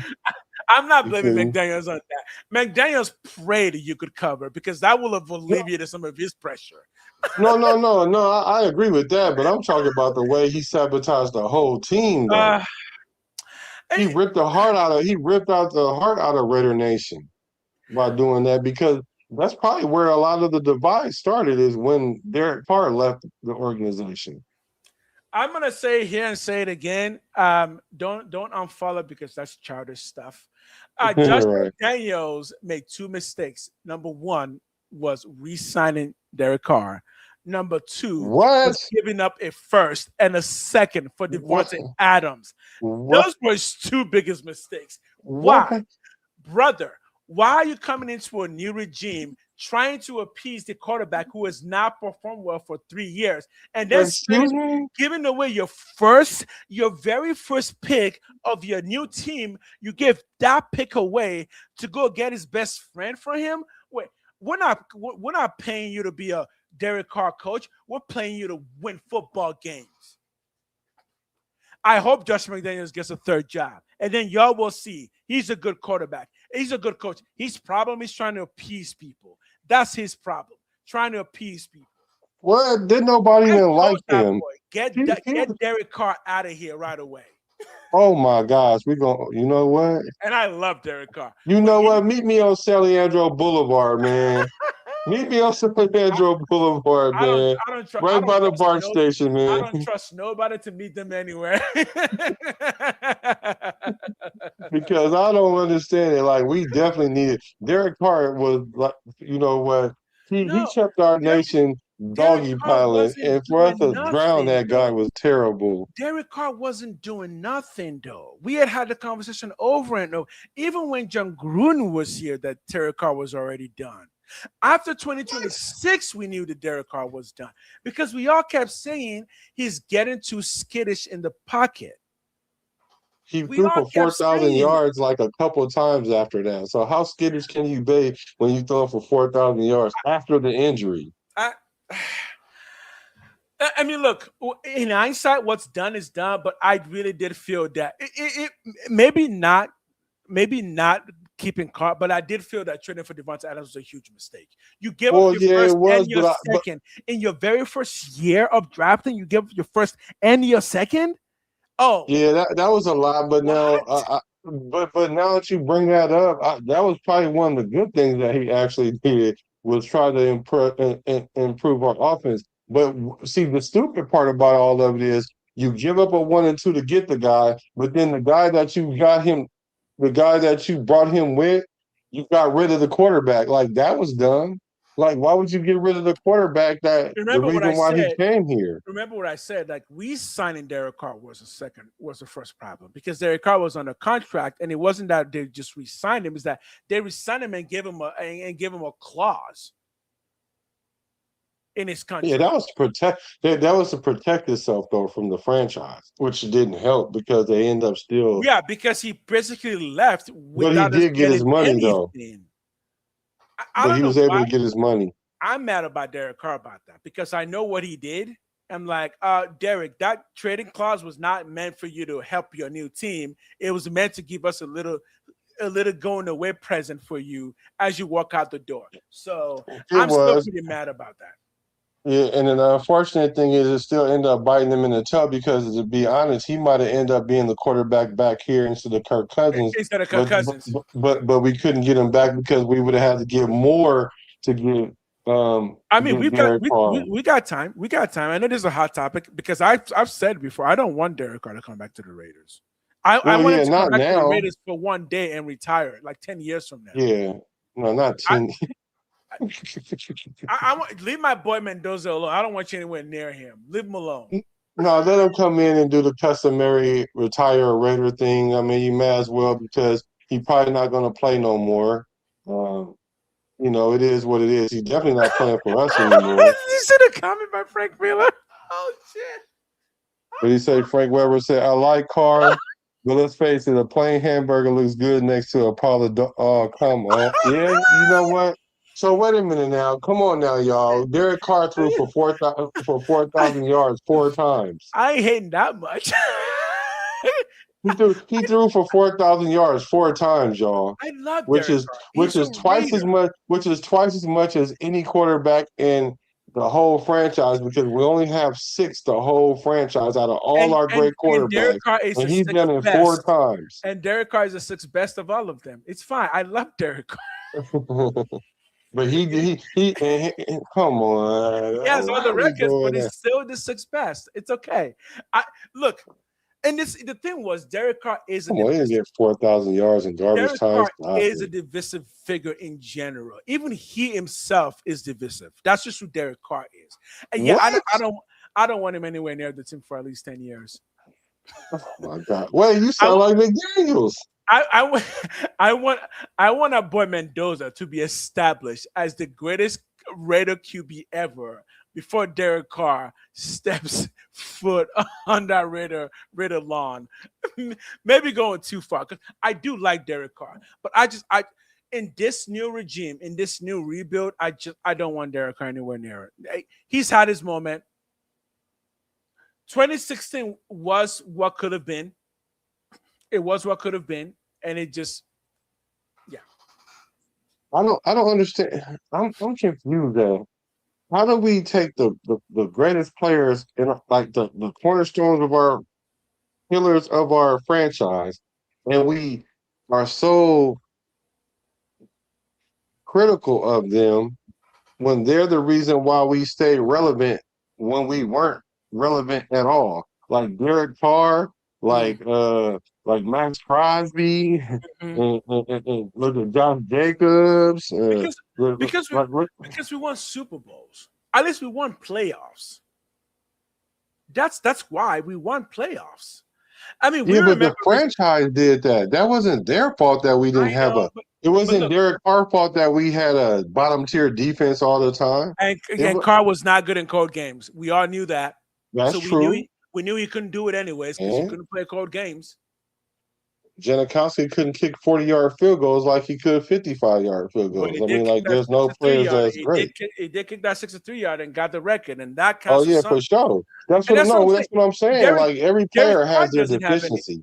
But Derek Carr doesn't have anything significant NFL-wise. Nothing. What do you mean?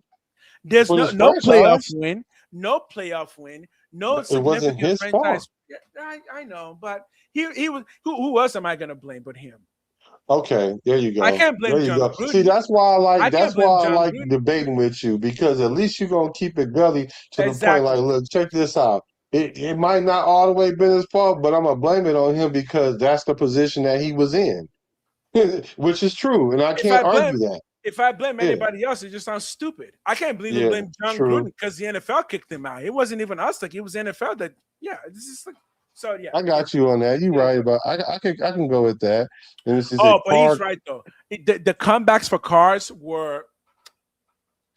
Derek Carr was better at coming back. It had more Jesus than Tim Tebow did. Mike, thank you, Mike. Thank you, Mike. Mike Vision, Mike Vision, Michael Vision. Thank you. This is what I keep saying. I wasn't even going to say it this time because I was Yeah. tired of Oh yeah. saying it. Yeah. He definitely brought us back to many games. So I can only imagine we would have picked number one a long time ago if he didn't come back in a lot of those games. But then again, that's probably what kept him being a quarterback because we would have drafted a quarterback to come in and would have been a quarterback competition. Which I understand what a lot of people are saying is Carr didn't have a lot of competition the 9 years that he was there. Yeah. How much can you really hate Derek Carr? I can hate him for the next 10 years till the franchise is established. Because guess what? Derek Carr is going to die as a Raider legend. He will be celebrated. Derek Carr, he will be celebrated. He will be remembered by Raider Nation. Everyone alive now will remember him. And we're going to look at him fondly. But again, he didn't win us anything significant. So I'm just looking to Mendoza to do that for us now. So how long do you think it'll take us to get to the playoffs? 2 years. How many seasons? Yeah, that's what I mean. How many seasons? By the third season, we're going to be competing for a playoff. See, yeah. So You want it to happen in the second season? I do. You do, yeah. I do. I But it kind of depends because because now I gotta ask myself who's gonna be the quarterback doing that. Because if they take the road that, like you said, I don't care what the record is, Mendoza start next year, then I will go with the third year because then we're not gonna go that first year with Mendoza. Then we may go the second year, right? But if we go, like, let's say we win 8 or 9 games this year, or even 7, right? I'm thinking next year, like if we keep Kirk Cousins, we got to go to the playoffs with in that year. If we keep Kirk Cousins, we have to go to the playoffs. Otherwise, we got to cut bait because even if he get 9 the next year and we don't get into the playoffs, we got to do what you say do to players: trade them, draft capital, and then let Mendoza come in and hopefully win us 6 or 7 games, and then the following year go to the playoffs. Except for now, we're going to have better draft capital and give him a better wide receiver or give him us a D tackle. Right. 2 questions. One, when is the next time the Raiders are hosting a Super Bowl? In like 3 years, I think. 2 years, 3 years. That's a good push. Also, 3 years is about the time when all those contracts that we're signing are coming up and people are going to be fighting for contract years. 3 years also just seems like a good time to kind of fit in a few holes. Yeah, we still need the number 1 wide receiver, and that's going to either emerge in the next 2 years or we're going to have to draft one in the next 2 years. 3 years, also everyone on our team will just be in their ultimate prime. I mean, we're talking most of our players at 3 years will be like 27, 28. Just, oh my God, dude. If you are not excited for the Raiders, there's something wrong with you because this is how you build a team. And I think there will be because, again, the team is so young. Everyone is going to get better. And we still got free agency every year. We still got plenty of money. We still got draft picks. Yeah, I think it all does depend on how well we do this year. But I think after this year, depending on how it goes, I think by third year, we should be fighting for a playoff. Well, I feel like we better be at that point. We better be. Because remember, our division is still hard. Right? Who's the weakest link in our division now? We're gonna say the Raiders, right? Because we don't know where our quarterback is. Other than the Raiders, they're gonna say probably Chargers. Probably the Chargers, but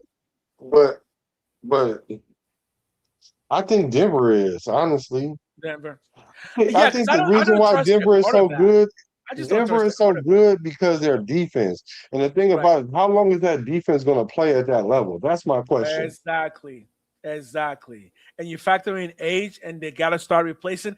The point that I've been making is right now in the next 3 to 4 to 5 years, the Raiders don't have to replace that many players. We just need to replace players that are not positions that need more help. We've got positions, we've got skills, we've got age on our side. Now we just got to keep fitting in those Lego pieces to create. Speaking of Lego pieces, if y'all, I know you guys can donate. Please do so if you got extra funds. This is all free for you guys. So the least y'all could do, if you are able to, just hit the like, hit the subscribe, all the channels. And if you are able to support the channel in any way, we're both looking to grow both this enterprise that we're both started, as well as our personal channels. We are both colleagues and competitors, and trust me, I've had a talk with this man. We're both very competitive, so Yeah, absolutely. So we're shooting for the top. So can you guys, if you're not subscribed to his channel, can you please go to his channel and subscribe now, please? Can you please do that because he's definitely trying to get I gotta hit 1,000. I'm close. Yeah, we gotta get him to the 1,000 mark. And the thing about it is, when I first seen this guy, I knew that he has something to offer the nation that we haven't seen. And then it just happened to work out that he was like to the shoulders right here, right with us. So chip, shoulders, yeah. chip, just throwing it around everywhere. Yeah, if you guys can go ahead and subscribe to his channel, that'd be greatly appreciated. I should say this. If you, because I've been a YouTuber for a while. This is actually my second channel, and the reason I never started a Raider channel is because for some reason in my mind, I thought that I just couldn't do it. I was like, no one would like it. I wouldn't be good at it. And then I manned up, bent down, took my straps, strapped them up, and I said, "What? I'm a Raider, Oakland Raider," and so that's why this channel exists. Based on what it comes to that I've had with my boy Black, what you're talking about, like this is Raider channel, like most channels are. Most channels would definitely claim that. And we have the uniqueness that we are just specifically Bay from the Bay Raiders, and we've been there since the day I knew I was a Raider fan for life. I'll tell you the story one day. It's a tragic one, so I can't say it now. Oh wow, it was a tragic one. Yeah. No, it's tragic. Yeah, actual tragic. Yeah. So you want me to tell you about the DN, the biggest DNs? Yes. I'll look that up. Okay. So they said at 6'6", 317, Richard Seymour was absolutely one of the biggest players to ever line up at defensive end. However, he wasn't the biggest. Yeah. The context matters because of how his role shifted between defensive end and D tackle. Especially in the 3-4. Yeah, especially in the 3-4. So they were saying Ted Washington and Gilbert Brown, they're the outliers. They said while technically listed as nose tackles or D tackles for the majority of their career, both of these 350-plus Titans occasionally lined up at 3-4 defensive end early in their careers. However, they aren't viewed as true edge players. Then they said the 315-plus pounds, 3-4 defensive end, Seymour's tier. He said if we are looking at true everyday defensive ends who routinely weighed over 310, Seymour sits right at the top. His peers in this heavyweight DN category include Marcus Spears at 6'4", 315. He played DN for the Dallas Cowboys 3-4 team. Calais Campbell, 6'8", and prayers to him and his family. I don't know if you heard what happened to him. No, I didn't. Nothing happened to him, but his brother unalived his mom, and it just happened, I think, yesterday or the day before yesterday, something like that. So so prayers to that family and prayers to him. But he's 6'8", 300 pounds, an absolute giant with the insane wingspan who played both sides, inside and outside. Yeah. Akeem Hicks, 6'5", 335. He's largely a D tackle, but played significant snaps at 3-4. And then they said the freaks was the tallest and most imposing true edge rushers was, Ed Too Tall Jones, 6'9", 271. Julius Pepper, 6'7", 295. What have I told you about Tonka Hemingway at 280? I'm telling you, and at 3'4", that's the perfect size for an end. He's already gotten 4 sacks coming from the straight defensive tackle. Give him a little bit more space and a little bit more pressure from the backfield. Tonka Hemingway is my guy who might break out this year from the defense. Yeah, so really, Miles Garrett is kind of like Yes. he's not maybe not the biggest technically, but really He's he is like yeah. Because yeah. the size of Edge has been getting smaller and smaller, but now I do think it's pretty solid around 250 something to six something. I don't think the 240 edges are going to last very long because there was a trend that started, I think, like 6 years ago where teams, no, not 6 years ago. When was Aaron Darnold drafted? I think a trend started where defenses want to start using smaller defensive linemen. I think that trend is going to stop. I don't think people are going to continue that trend. Unless not Calais Campbell, what's his name? Kalijah Cansey. Someone, unless Kalijah Cansey is actually doing as good as people thought he would be, because he was supposed to be like the next Aaron Darnold.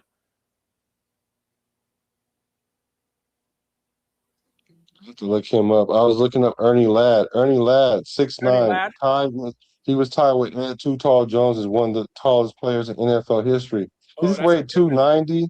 He weighed 290 to 315. His playing weight hovered around 290 to 300. Whew. Um, yeah. So he was definitely a beast. Yeah, They called that's him the Big yeah. Cat. You would never get that. You would never get that in NFL today. Someone who's 6'9" playing end, no, you wouldn't get that. Yeah, this was in the 60s. So I think the tallest end is honestly probably Miles Garrett.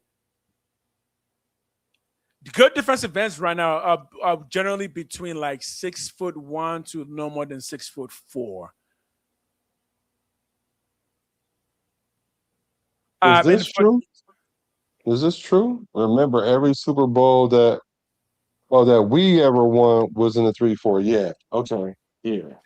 I'm, I'm Yeah. telling you, there's a reason. I think Leonard looked at our squad and he was just like, if we move some of these personnels around, a 3-4 might fit much better with what the team just looks like right now.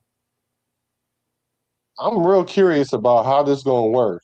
Yeah, because I'm between Kwity Paye and even just Kwity Paye and Hemingway himself, we've got 260, 280 guys who can be on the line there with whoever the nose tackle is. And again, there's a reason I'm kind of nervous about what Max is going to do because I'm like, I guess if Max just proves to be even in a 3-4, like, oh yeah, no, Max is just generational talent wise. I feel like somebody like a Hemingway is going to be a better end in a 3-4 than a Max Crosby can be. But again, Max is good at stopping the run, and we know that. And even he said that when Khalib Talib called him out for not being able to stop the run. Max was like, "No, I stopped the run very well," and that's true. He does stop the run very well. But in a 3-4, it's going to be a lot harder to stop the run. So I'm really curious to see what's going to happen there. he told that boy he better go check the tape. He did. I heard. He told him better go check the tape. Exactly. And look, Frank is coming in because this is what I've been saying. 3-4 ends are usually 275 plus. 265 is good, but they're usually between 265 and 280 because there's less people. You need more power and you need to be able to hold up more people. I'm excited about this year because that alone, I'm going to be looking at that defense to seeing who's going to be playing those positions. Because if we're going to switch to a 3-4, it has to be because you're trying to apply more pressure on the QB. To apply those pressures, you need the right personnel who can push those linemen back and allow space for the linebackers to get in to put those extra pressures on them. So will Max be able to do that? I think he can because he's one of the best in the league, but I still feel that Hemingway will be a better fit with the Kwity Paye in that position. And then Kieran Crawford playing the backup as a first year pro. So who do you think is going to lead the team in sacks then? All right, Lou's back. Come on, Lou. Play nice. Stop He's dragging us gonna back. he's gonna play nice. Stop dragging us back into things. We'll talk about those things later. We'll talk about it more, but we can't talk about it all the time. So who do you think is gonna lead our defense in sacks? I believe I'm gonna take the heat here. I believe it's going to be Hemingway. I do. I think it's going to be Hemingway. I think it's gonna go out in the field, and every day, every Sunday, the man's gonna write poetry. I forgot. How many ice cubes did I give that?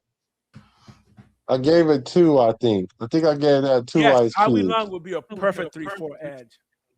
You get that I too? think- Yeah, because I can see Tucker really going off because he had 4. He had 4 in his limited role. So all he had to do is maybe get around the 7 and 8 mark. If it's not Kevon Crawford, it could be him. But I don't know. Like, I don't know about Max. You got me second guessing myself about Max and his 3-4. And the thing about it is, I don't know. But I've been trying to start to look at tape at Max, and I think Max is better than we give him credit for. I swear I do. I do too, and I want to see it, and I think the NFL is ready Yeah. to see it too. Like, Yeah. Max is not an All Pro, right? He's only been an All Pro maybe 1, maybe 2 years. I know we say he's top 5, but it's very debatable, especially after last year. This coming year, because if you're going to put Max in a 3-4, you could just move him around the line a lot. Yeah, that's what I hope we do. That's exactly what I hope we do. Because that's what's going to happen to Kwity Paye, because really him and Kwity Paye play the same position. Because they brought in Kwity Paye to take over where Max was. But now that Max is back and Kwity Paye has the ability to play up and down the line, we can't put him on the opposite side and put Kuntz on the outside of him, so that Kuntz don't have to absorb a lot of those blocks. So then in that case, I think Kwity Paye is going to be a better for the Raiders this year than Max Crosby. Uh-oh.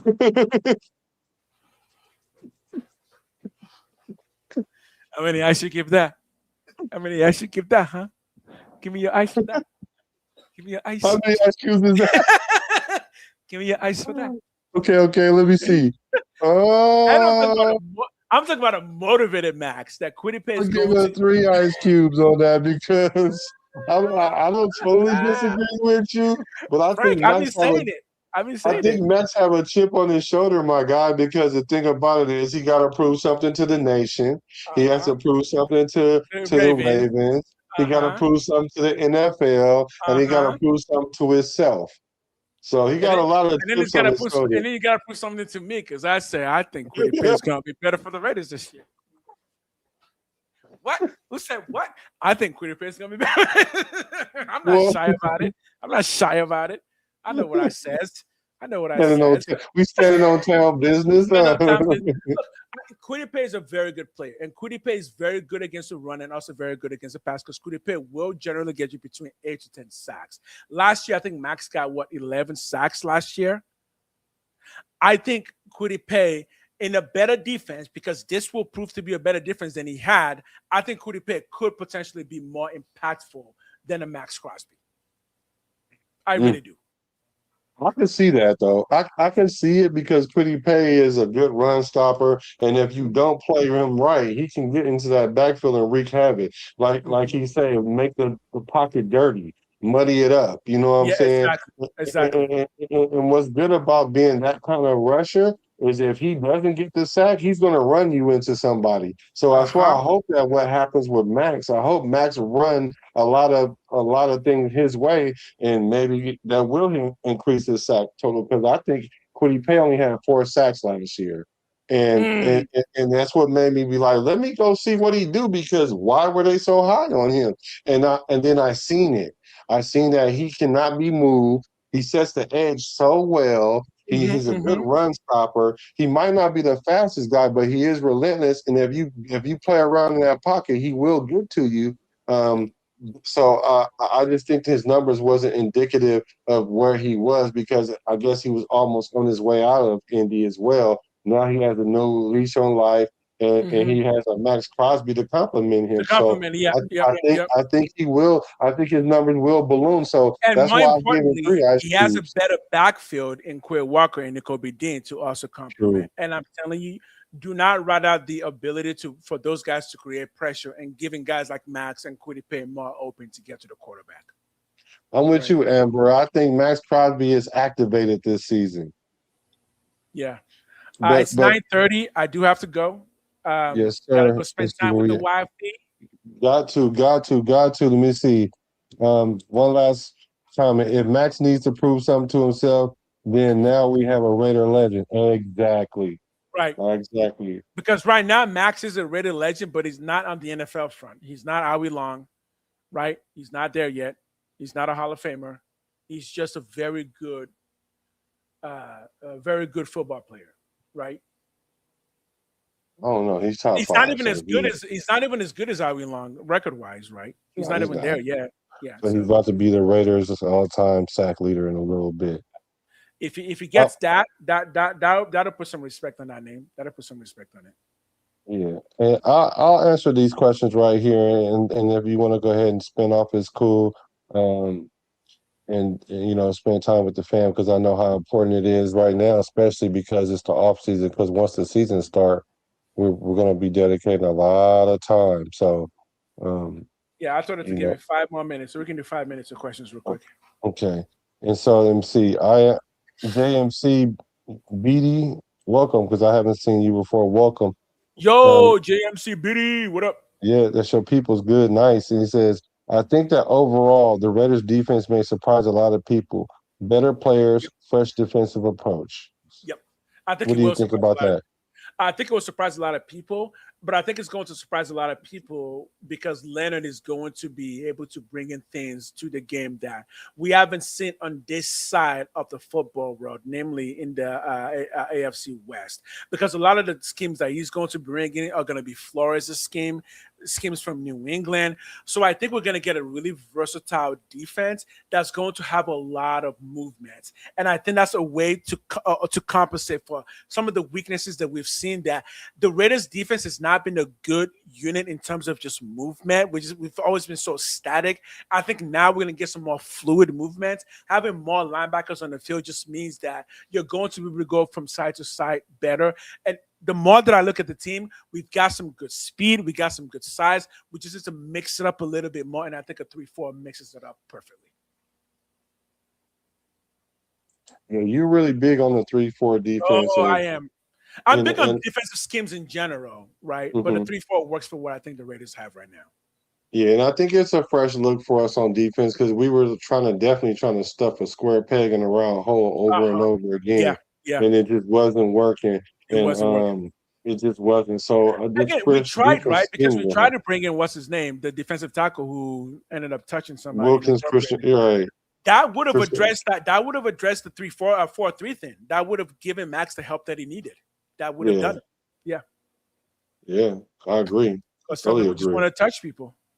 Weirdly. Yeah, he's doing too much, man. Doing too much. Doing way too much. Way too much. You don't even know what you did, and we know it's too much.